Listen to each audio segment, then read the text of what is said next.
काहे करताड़ू आतना तू काम हो कि हो जइबू कमजोर ननद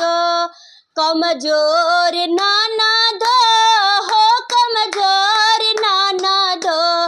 काहे करताड़ू आतना तू काम हो जइबू कमजोर ननद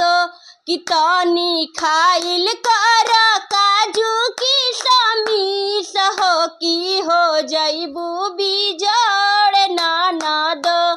तनी खाइल कर काजू की समीस हो कि हो जइबू बिजोड़ ननद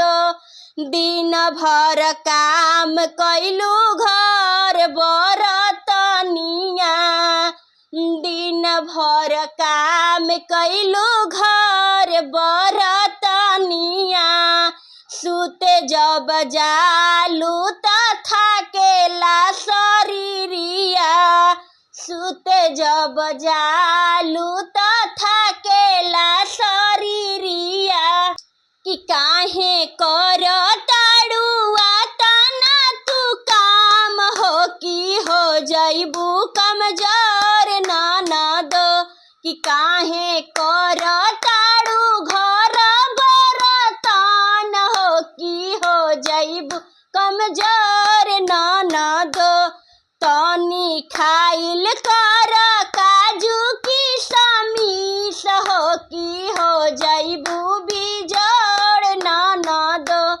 तनी खाइल कर काजू की समीस हो कि हो जइबू बिजोड़ ननद